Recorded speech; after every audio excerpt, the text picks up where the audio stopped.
Welcome to the Epcotian Adventure, a podcast where we talk about all things Disney, but we're Epcot-centered. including tips and tricks, festivals and favorites, and the very latest in our rankings and reviews. But we're still old enough to remember when our best piece of Epcot advice was don't skip Horizons.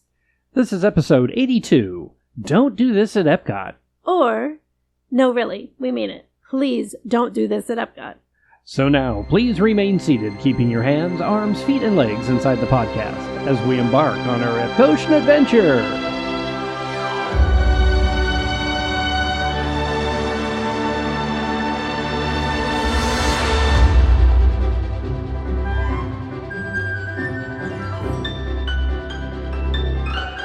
Howdy, folks, and welcome to episode 82 of the Epcotian Adventure. I'm Rod. And I'm Sue. And today's going to be a talk about things we shouldn't have to talk about, but we're going to anyway. This is a list of things that you shouldn't do at Epcot. Now, we've done some advice, we'll call it, episodes before in the past. Way early on, we did Do's and Don'ts of a Great Day at Epcot. That was episode 9. And we've done How to Guest, which was episode 28. Both good advice for things to do and not to do to achieve your best day possible at Epcot. But we've compiled a list of things that we have seen people do mistakes. Maybe people have made assumptions people have made that we just want to help nip in the bud. We got to nip it! Nip it in the bud! Nip it! Let's hear it! Nip it! So, So, how to have the best day at Epcot by not doing things. I didn't know that was a thing, but apparently it's going to be. it's a thing. So it's a thing. So let's just kind of jump in and go through the list that we created here of things not to do at Epcot. Yeah, these aren't in any order. We didn't rank these. They're not in any sort of generalized categories or anything like that. We're just going to give you some good advice, and let's just jump right in. Yeah. Well, I mean, the first thing is don't try to order normal food at World Showcase. This We're should putting go, normal in quotes. right, normal with bunny ears. Yes. This kind of should be basic logic. If you're going to go to a restaurant that serves food that's not American, don't expect there to be American food. There we go. If you go to France and eat at great chefs, you will find snails on the menu. If you go to the barbecue restaurant in America, there's your American food. Right. Or Sunshine Seasons at the Land, or Connections Cafe. There's lots of options if you want chicky nuggies and pizza. If you want to experience World Showcase, experience it. I'm just going to give a quick story because it's one of those things that has lived in my brain since it happened back in the early 90s. I went to Epcot with my best friend from high school. We had just a girls' weekend, and we went to Epcot, and we went to the Morocco restaurant, which no longer is there. It's now just a rest location over in Marrakesh. We went in. We loved it. They had belly dancing. There were beautiful tile work all over the floor, all over the walls, all over the columns. It was a stunning venue to have dinner in. We loved it. We had a bunch of stuff off the menu that we could just try a bunch of different things. The family next to us, a mom and dad, 2 little kids, spent the entire meal complaining to their waiter that there was no normal food. Again, normal and bunny ears. Oh, man. There are so many different options at Epcot. Don't pick one that you're not willing to try.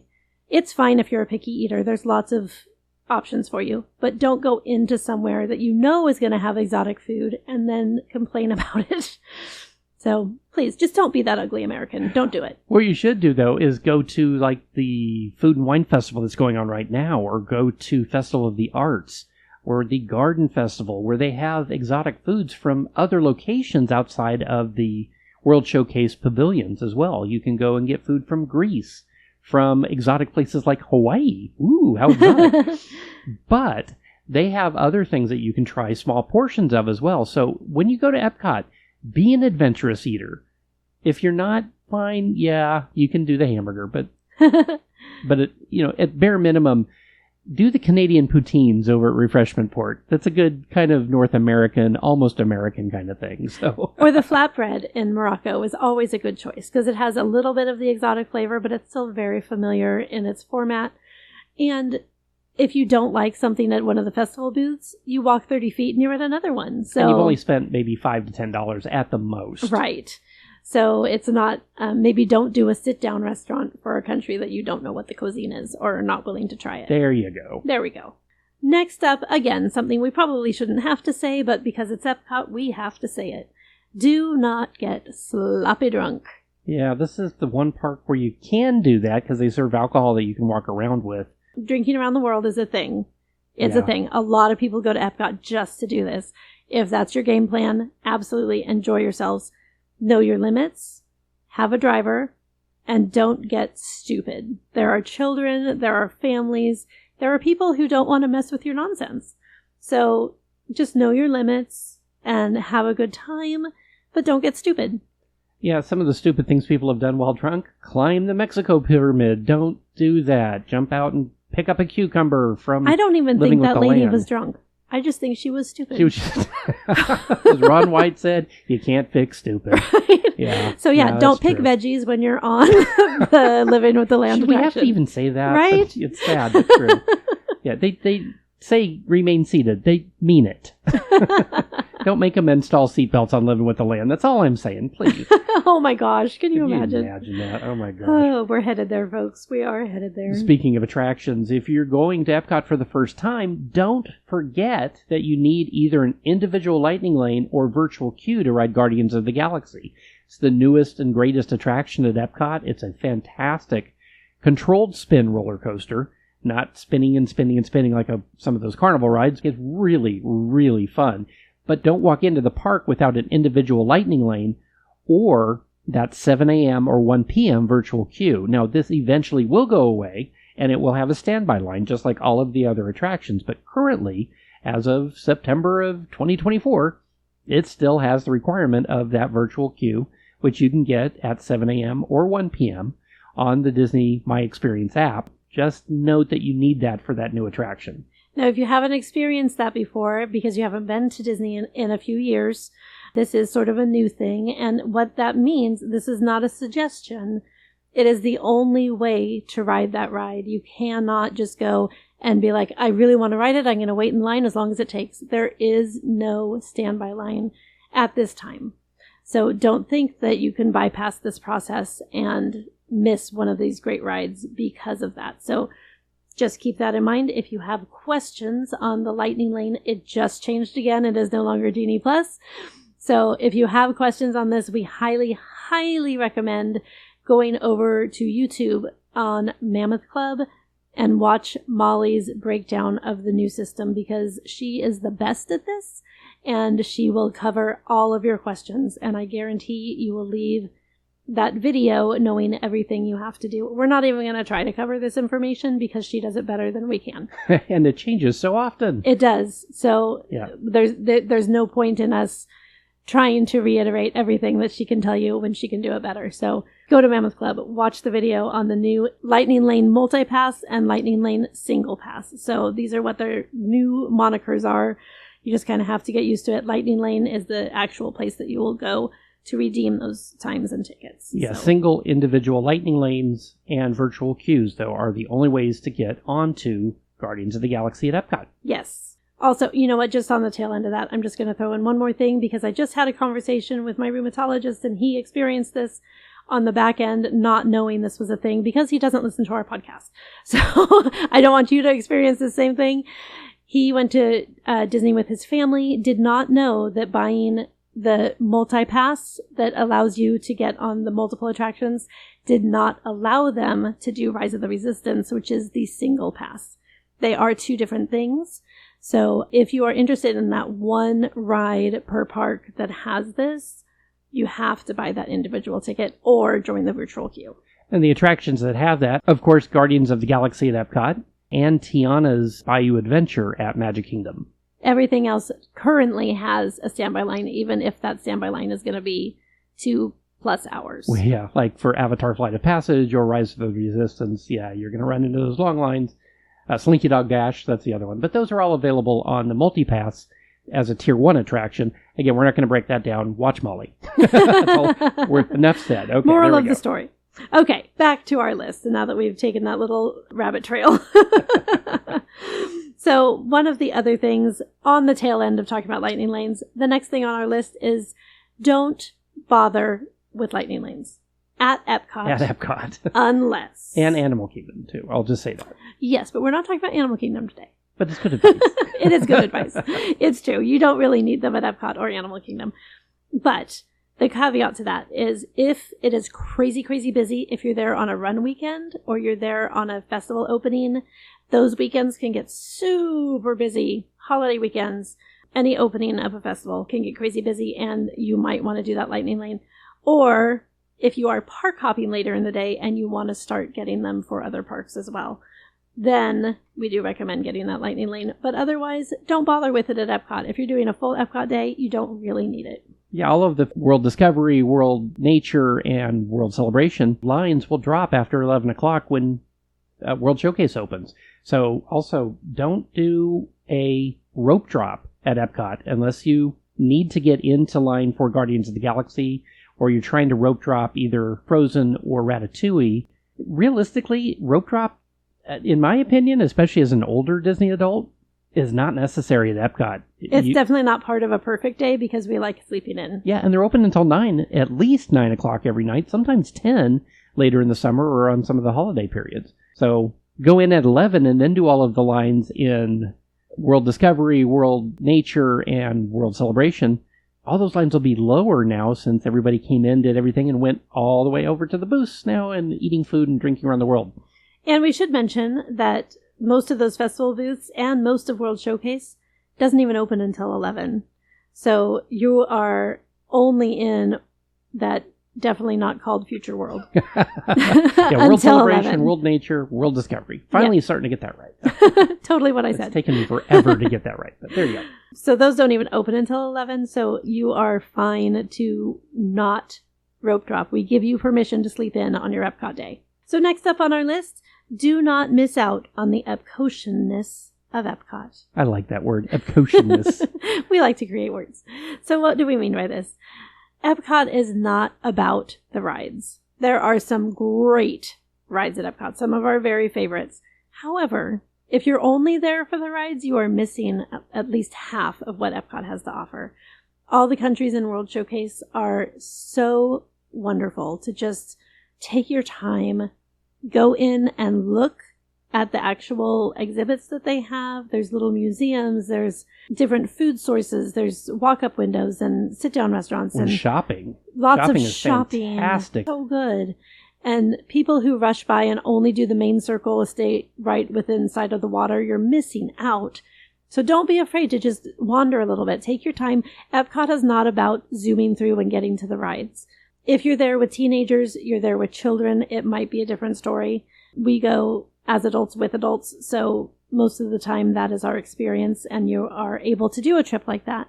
So we highly recommend checking out all those little nooks and crannies. You're going to find so many beautiful architecture pieces and art and murals and so many just great things that we don't want you to miss out on. Yeah, listen to our How to Have a Chill Day at Epcot to get a lot of that information. Yes, and that was episode number 44. Yeah. So check that out for sure. That'll give you a lot of those little nooks and crannies that we don't want you to miss. All right. Well, the next one's a little controversial. It's don't have high expectations for the new Communicore Hall in Communicore Plaza. It's been closed for 5 years, and it reopened, and it looks like a high school cafeteria. That's really sad. The only way I can say it. Now, with the Food and Wine Festival running now, they have put some food booths in there. And some merch. Put up some merch and some new decorations.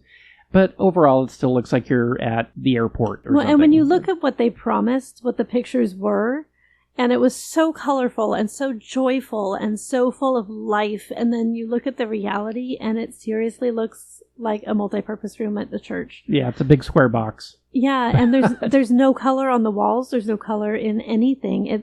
It's really, really just a sad, sad space. And I'm hoping that they fix it. I'm hoping that more is coming. But yeah, just kind of temper your expectations. But I will say, because I do like to find the silver lining, I will say the outside of the building is awesome.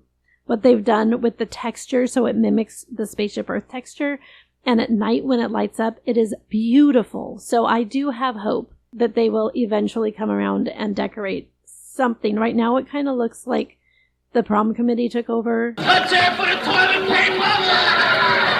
So yeah, that's kind of the situation it's in now. So I will fully back you up on that one. I will say, though, that the new meet and greet area for Mickey, Goofy, Minnie is fantastic. The It's so mural cute. that's behind each one of them, that's what needs to be mirrored inside of Communicore Hall. Yes. Because it's very Disney. It's almost Mary Blair. I don't want to go quite out on that limb, but it's getting closer to what that Mary Blair feel is. And that, to me, is nostalgic Disneyland. And it's And but it's Disney World and bright Epcot. and modern and fun and Disney. Yes. Yeah. Yes. Oh, Disney, are you listening? Please, please. We waited a long time. Please make it worth it.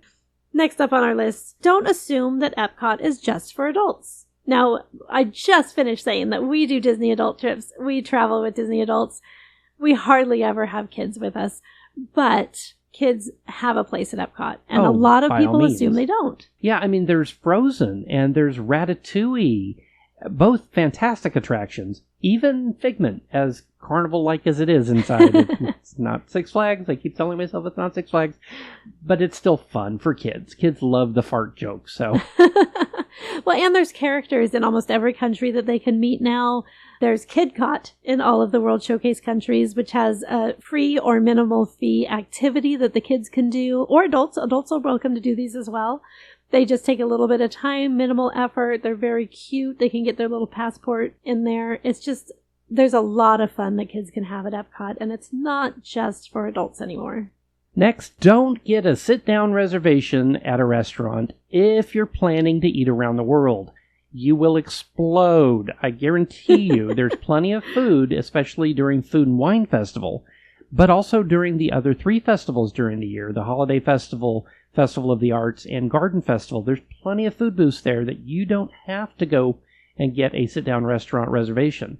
This is one of those places, unless you're using the Disney dining plan, you really don't need a sit-down, unless it's Diet Epcot, if it's between festivals, or if, like we said, if you're more of a meat and taters kind of person and you want to get a reservation for one of the sit-down restaurants that's a little more Americanized. And I'm trying to think, that'd be like Coral Reef.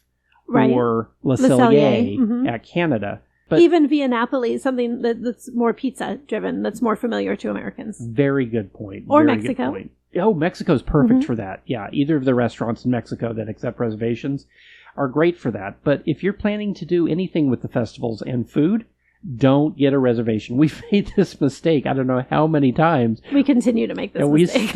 and we cancel it every time we do it. So just don't do it. Do what we say, not what we do. Exactly. Next up on the list is going to be, do not underestimate the size of Epcot. And by this we mean you will be walking, you will need your sunscreen, do not wear new shoes. Wear shoes that are well broken in, that you are willing to walk around the world in. Probably multiple times, actually. 1.2 miles around from And start that's to just finish. around the lake. That's just around the lake, yeah. Yeah. So just know that you will be on your feet a lot on your Epcot day. Don't go in thinking that if this is like day 3 of parks for you, Oh, you're going to want to take your time. your feet and your legs will hate you at the end of a day. So without wear the right well shoes. broken in shoes, for sure. Get those arch supports. It's okay to be an old person. It's all right. Just do it. I'm just going to throw that out there as a seasoned Epcotian. If you're going to a festival or if you're going to World Showcase, don't start in Canada. Go left. Left is the right answer. Go through Mexico first. There will be people that go to their death on this one. There's a team left and a team right. I think Sue and I are both Team Mexico, so go to the left. Now, Okay. this started with people who were drinking around the world, and you want to start with the heavier tequila drinks, not end with those right before you leave. So, and end with the lighter beers in Canada. That's sort of where that started, but it's sort of a well-known accepted fact now that only newbies start in Canada. So, Now, here's an Epcotian secret. If you really want to make it worth your while, get on the boat in front of Canada and take it over to Morocco, and then start to your left and go the opposite direction, which would be the wrong direction if you were starting at the front, but go left towards Japan and US and Italy. You're going to run into shorter waits, especially for the food booths at 11 o'clock, because everybody's either coming in at France or International Gateway, or they're coming in from World Celebration. So you're going to be ahead of the crowds. Just a little insider tip. That's a really good tip. And I think last up on our list, if you are going to do Mission Space, we talk a lot about skipping Mission Space because it is not our jam. I'll just say this. Don't do Mission Space. If you want to do Mission Space, do not skip green. If you've never done it before, it is a space flight simulator is what this is. It simulates zero gravity. It simulates test flights. It is one of only 2 attractions that Disney owns that has barf bags included in the ride. And that's not a joke. It's true. No, it's 100% true. So it is split into green, where you circle the Earth, and orange, where you go to Mars. And the orange is much, much, much more intense. Much more intense. Much more intense. Yes. And they will tell you that a million times while you are waiting to get on the ride. And believe them. So if you do want to experience this, and I've heard it is incredible for those who want to do it, don't skip green. Green will always have a shorter wait time than orange. It is that way on purpose so that you don't skip it. That will be the more mild version. And if you can take that and you want to move on to orange, then move on to orange. Don't go straight to orange. Very, very wise point. And whichever side you choose, please don't ride directly after lunch. Yeah. Yeah, the cast members don't want a code V, trust me. Neither do you.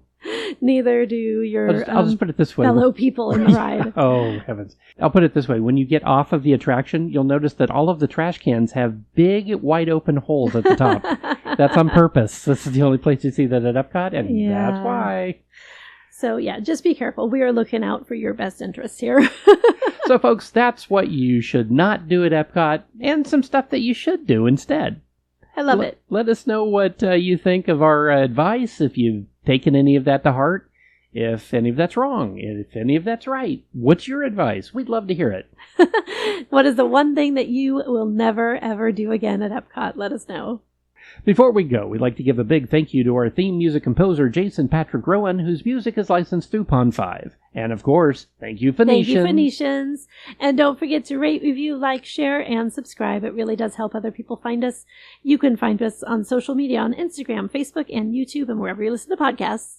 The Epcotian Adventure is a $1,000 brunch production and a proud gold member of D23. Thanks for joining us today for episode 82 of the Epcotian Adventure. I'm Rod. And I'm Sue. And we'll see you live. Bye.